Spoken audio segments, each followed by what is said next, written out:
Hello, everyone, and welcome to the One Question Leadership Podcast. My name is Kendi Hilliard, and I am currently a student athlete playing volleyball at the NCAA Division I level. As a student and as an athlete, I have experienced a variety of leadership styles, and I believe that there are two traits that make for great leadership. First, great leaders are self-aware. They know their strengths, as well as the areas where they can improve. The best leaders I've experienced surround themselves with people who bring strength to the areas where they need improvement. The second trait is that great leaders are transparent with what they expect of you and what you can expect of them. Under their leadership, overachievers such as myself know what we need to do to overachieve. What I have learned so far is that combining self-awareness and transparency in leadership helps to promote the collective success of an organization. Thank you for listening and enjoy the podcast.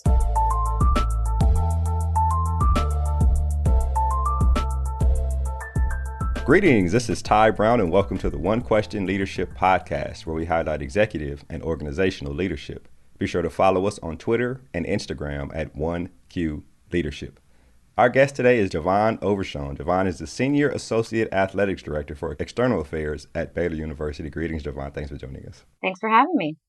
Yes, ma'am. So now your background, you've been at Baylor for almost 5 years and have progressed pretty rapidly in those 5 years, which is an excellent thing. You spent time at the King's University, TCU, and SMU. Looks like you've been in Texas your whole career pretty much. Your entire career is kind of tied to marketing, but at those institutions, you were primarily working on campus and not necessarily in athletics, which I find interesting. So essentially, you can say you've been in the higher education industry for almost 15 years, which is great experience, right? That's right. And I have you on because I want to talk about leadership, but I want to talk about it when you have progressed the way you have progressed, which from the outside looking in looks like it's been pretty rapid and you are well respected throughout the industry. So means that the rapid progression also comes with respect, not just because of position, but because of who you are. But I wonder about learning how to be a leader, right? Many people in leadership roles, you have to learn how to lead while you are on the job. And I wonder what were some of the challenges or even some of the celebrations that you've experienced in that journey of getting to where you are now, where you're leading a whole department. Yeah, no, I appreciate being on. I appreciate the question. Leadership is something that's so critical to the work that we do, to really the work that all of us do. I'd say coming into this industry, because like you said, I've been on the peripheral of it. I have not been directly in athletics until Baylor. And for me, it really wasn't necessarily learning how to be a leader, but instead learning how to lead within this space with this team, and having to learning and understanding to respect the industry and the pace of it and all the nuances of it. So it was really learning the space that I was in. As far as challenges, I think it was really an opportunity to see how some of those transferable skills from past experiences could really carry over, and how I could do that in kind of an innovative way. I'll be honest, I recall coming into the interview process, at some point, and the individual that was hiring me at the time, Doug McNamee, remember him saying, hey, how are you going to handle being in a position like this, one that many people kind of grind their way up to through the industry? I mean, the industry's changed, but how are you going to deal with interacting and challenging people that have many years your tenure, that are senior to you in this space? And I remember that was one of those moments where I just kind of went, I'm going to be authentically who I am. That's really what has been really a celebration and a challenge in this space. You spoke to kind of the quick rise, and I have had a lot of favor and grace here. And it's because I really approach those spaces, the space that I'm in, with the unique perspective that I had, and respected and honored those that are here before and the way they'd done business, and was real careful to lead with appreciation. But also I was using the advantage that I had of outside perspective to navigate different things. I mean, seeing things with clear eyes, you're going to see the gaps better than veiled eyes can. So just really approaching things from a place of creativity and freshness, but also honoring those that have been around for a long time. So we broke the mold a bit. That's kind of my leadership style. And we have a lot of celebrations. The team looks nothing like it did when I first started 5 years ago. And I'm proud of that. I feel like we're really speaking to the strengths of Baylor and the strengths of the people that are within the team. Yeah, which is excellent. Thinking about challenges and celebrations, I wonder if there was a point. Now, maybe I'm putting myself in your shoes, but as I progressed through my career, whatever my career consisted of, when there was a big accomplishment, even though I had the confidence going into it, there are times when I've been in my mind like, I accomplished, like I'm proud of myself. Like, was there a point where that has happened to you? Like, oh, I'm this leadership thing, this leading these people and leading and being involved. Has that ever happened to you? Where you may even close the door and have your own little small celebration, or it's just in your mind as you're going through it or something like that. Yeah, I mean, I think it's so important to step back and have those moments. I mean, you need to celebrate those accomplishments. We work in a pace where it's so easy not to. But so yes, I think one of the ones that I often talk about, just because it was such a long project, was the rebrand from 2019. The 18-month period, and that was a compressed period of time where we worked through that, and you're really starting to see all of the variations in the brand and the things that can be better and the opportunities and the platform that we can bolster for Baylor, and then getting to that point where you're launching and all the people that were a part of that process, seeing the fruits of it. Even now, moments that nod back to that time. We're going to a bowl game here, the Sugar Bowl, and we're using one of the colors that at the time was kind of a controversial piece of that process. And now it's celebrated. So there are moments that you just put in so much work and you're excited about it. My team, through COVID, meeting record highs in fundraising, like historical highs for the history of the Bear Foundation, knowing we went through COVID. And you just know the work that goes into those moments. So yeah, I think it's important to sometimes just write it down and look at it.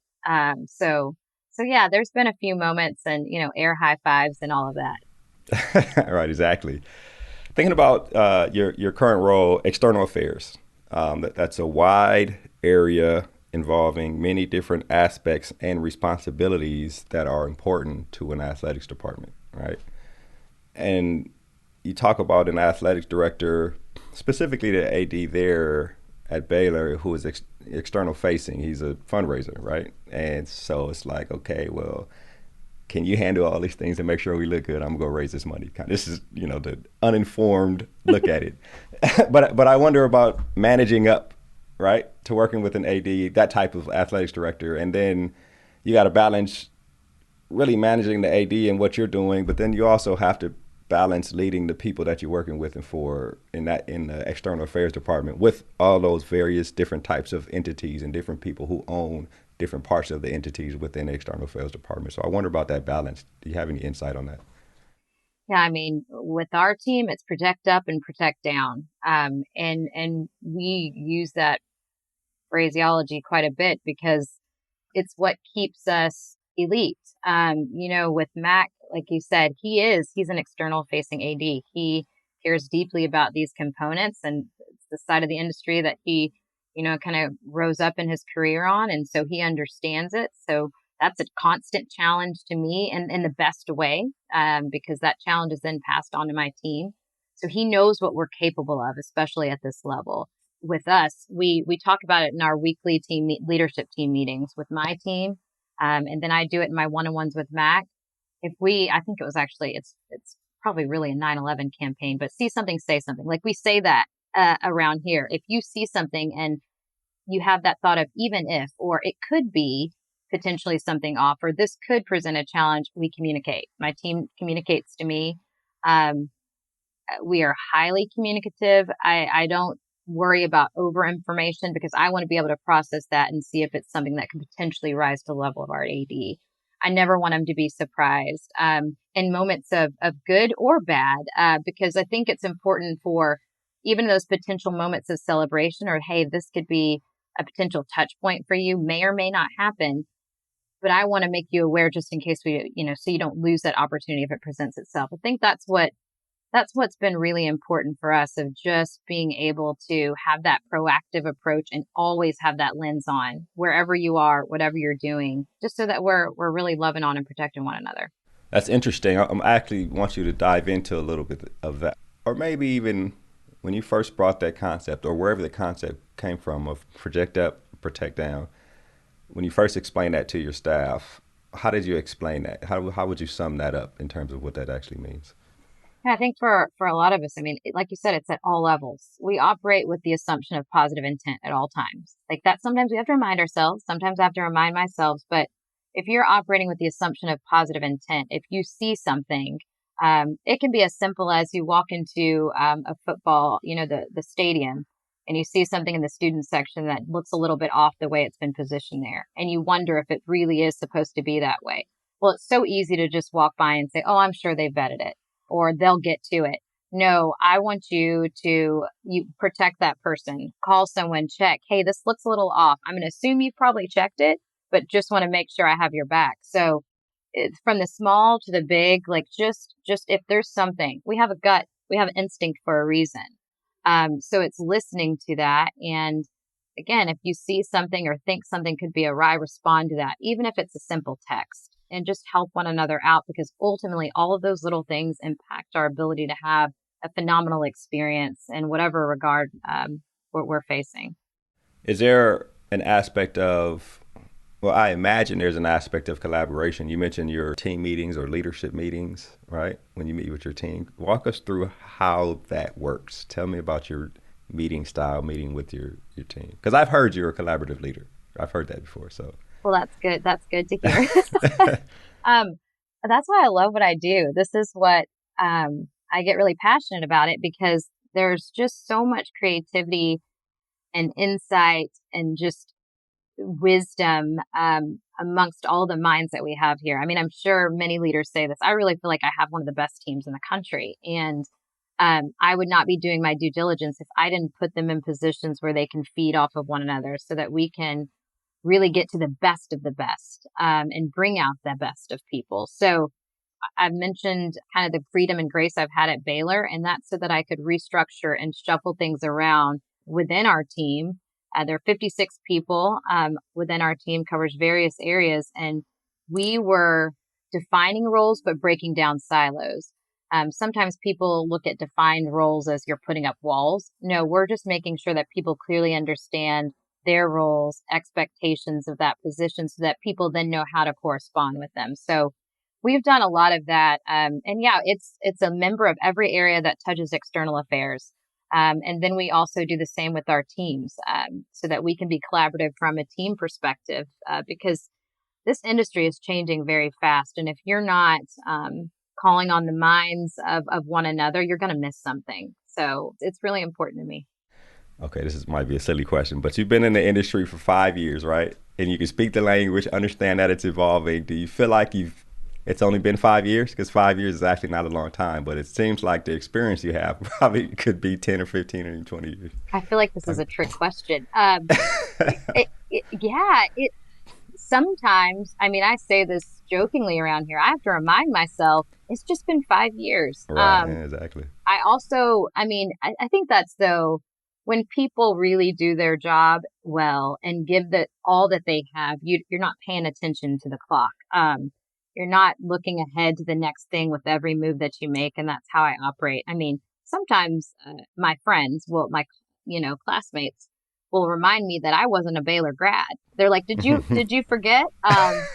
So it's, I'm just fully ingrained in it. And, I say, I've been really blessed to see many opportunities and many changes in the short 5 years that I've been here. The industry's went through several changes.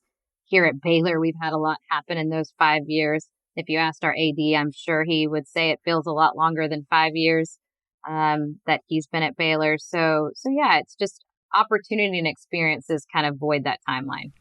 Yeah. What's interesting about what you're saying is that you've had to kind of design this department over those 5 years to fit what you thought would be a successful external affairs department. I guess that goes into leaning on colleagues in the industry who you've had to just meet over the last 5 years, right? So now you calling on them, you're asking. Exactly right. You're calling on them, you're asking them about, I'm trying to reorganize this thing. I want to structure this thing. Or actually, we have this talent who I may hire. They may not fit in the position that I want to hire them for, but we don't want to lose them. So how have you guys done something like that? So tell me about that, learning how to structure things so they fit your leadership style, but also the leadership style of the athletics director, also Baylor's, whole structure and how Baylor's culture is, but then also to make sure that it's successful and structuring in, a department that you've had to kind of make your own over the last few years. It goes back to collaboration for me. And to your point of coming from the outside in, again, a lot of reliance on the people that are already being successful in the work that they do, that I know and I see in them. There's another level to it. There's another layer. And really in that collaboration, I ask my team, I still do it to this day, even past reorganizations, where are the gaps? Like if you see a gap or an opportunity, again, let's not just say, hey, we've been successful. Hey, we're exceeding goals and just carry on. Plant that seed with me of, hey, this is an area that I think is untapped, that we could do better, because there's probably going to come a time and place where we can revisit it. We have 2 team members right now that are in positions today that didn't even exist 3 years ago, but it was that acknowledgement then of a potential opportunity, and then getting to a place where we saw, hey, now we really need to tap into this area. So yeah, it's collaboration, listening to the team, responding to the seasons and ebbs and flows of not only the industry, but your people. And for me, it's just important to have that place of trust, to have uncomfortable conversations at times, to have the consistency and accountability of highly, communicating with one another. But I really do, I stay in the present. But I do, when I look at people or personnel, I have a very future oriented mind, because I think you have to be thinking of what's to come when it comes to personnel, even if you know your flock well, you can do that, I'll say. Whether it's a season of life that is coming. I have someone on my staff that I know is about to have twins, and I'm like, this is a new season of life, for them. And there might be some things that we look at that would allow them to be better able to serve their area. There's other things, whether it's a potential retirement or someone that is just a rock star and you're going to have to hang on to their ankles to keep them in the place that they are. So whether it's finding ways to promote them. So it's knowing your people, being able to respond to the seasons of life they're in, being able to respond to the industry, and just really loving what you do and where you're at enough to be able to do that. Yeah, it's interesting. You mentioned that. I got this question here I want to ask, and this is one of the last questions before we wrap. But it's really about tough decisions regarding personnel, right? And I guess the question isn't necessarily how do you approach tough decisions, but it's really how do you approach evaluating progress of people and when you have to make a tough decision regarding somebody. And really, you talk about getting the right people on the right seats on the bus, but sometimes the seat might need to come out itself, right? And so then you got to restructure everything, which sounds like some of the things you've done there. So talk about evaluating people and really you arriving at a decision that may not be favorable for the person on the other side of the conversation. That's hard. I mean, it's reality, but it's hard. And so I think you have to know the standards of yourself, how you want to lead, the standards of your team, and ultimately those should align with the standards of the department. And if you are able to evaluate your staff and identify areas where standard isn't even being met, let alone the opportunity to exceed it, that's where you're going to really have to dig in. And then for me, it's really figuring out, is this individual best resource for this position? Do they have the skill sets to even be able to excel in this position? Like, have we wrongly positioned them to be able to do the work that we need them to do? And then figuring that out. That's a lot of what we've done is acknowledge the giftings of certain people. I had my former assistant. I recognized that I was not stewarding her well enough in her role. She has so much more to give than what she could in this role. And she loves Baylor like nobody else. So, hey, I bet she'd be great in our development office. And so we transitioned her over, and has been it's been phenomenal. Sometimes it's that simple of repositioning people or creating opportunities. Other times you just recognize that it's not a fit. And you have to be able to make those tough decisions, and nothing should be a surprise. You should still be approaching things the best you can with grace and honesty. But yeah, sometimes you just realize it's not the right move for the institution and the department and the team. And you've got to respond to that. If you let those situations go, it will come back. It will be a domino effect. So I just think you've got to be willing to have those uncomfortable conversations and moments at times, transparency. And for me, I say, like, I am authentically this way. I will tell it like it is. I am honest. There are no surprises. Don't have a poker face. Maybe I'm showing my hands too much right now, but if I come and say something or have a pretty transparent conversation about a topic, it shouldn't come as a surprise. There shouldn't be a reason to take that personally, because I've consistently had this type of dialogue on all things, throughout our time knowing each other. So I think that's kind of how I approach things. It doesn't make it easy though, at all. Yeah, it's interesting. A couple of things you said there, which I think are very interesting and I think are key to good leadership and also good people management, right? If someone, well, let's start at the beginning. You want to make sure the standards and expectations are well defined, right? And then if you're getting report or you see that someone is not living up to those standards or expectations, the first step is internal, introspective. Did we make sure we spelled out everything for this person to either do the job or excel at the job, to overachieve, right? Did we give an overachiever a chance to overachieve? Are we coaching before we criticize, I guess, for lack of a better word? That's good.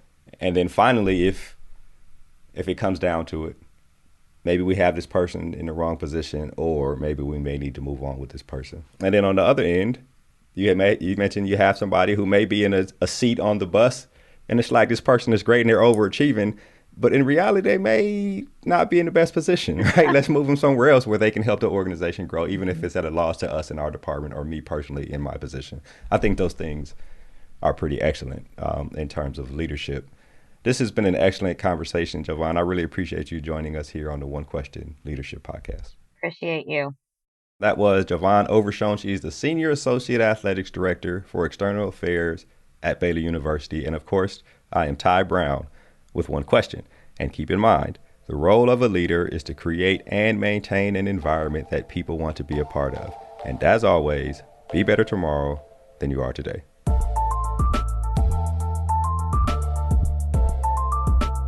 This episode of the One Question Leadership Podcast is produced by Spades Media Group, solving problems using creative leadership.